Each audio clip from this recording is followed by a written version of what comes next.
Urdu news bulletin کے ساتھ میں ہوں جاسرہ علی۔ نظر ڈالتے ہیں اب تک کی اہم خبروں پہ۔ اردو نیوز قارئین نے آئندہ برس فیملی فیس ختم کرنے کے مطالبے کی خبر کو بے حد پسند کیا ہے۔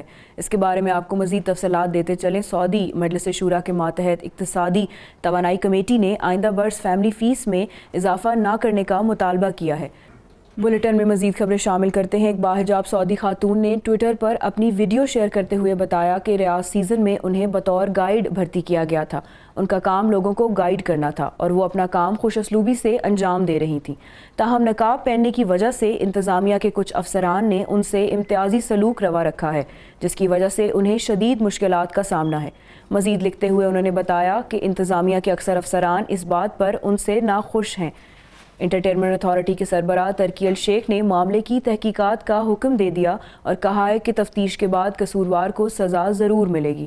عقاب یا باز سے شکار کرنے کی روایت عرب سوسائٹی میں صدیوں سے رائج ہے، لیکن یہ بات کم لوگوں کے علم میں ہے کہ شکاری بازوں میں سے زیادہ تر یورپی ملک اسپین سے لائے جاتے ہیں۔ اسپین باز درآمد کرنے والا سب سے بڑا ملک بن گیا ہے۔ عربوں کے امیر طبقے میں اونچی پرواز کرنے والے اس پرندے کی بے حد قدر و قیمت ہے، یہاں تک کہ ایک عرب محض باز خریدنے کے لیے ہزاروں یوروز نچھاور کر سکتا ہے۔ سعودی وزارت ماحولیات و پانی ملک بھر میں جانوروں کی سلامتی کا شعور بیدار کرنے کے لیے مہم چلا رہے ہیں، جس میں سعودی شہریوں کو خبردار کیا جا رہا ہے کہ جانوروں میں وبائی امراض کی اطلاع کرنا قانوناً لازمی ہے۔ اگر کوئی ایسا نہیں کرے گا تو اس پر 10 لاکھ ریال سے زیادہ جرمانہ عائد کیا جائے گا۔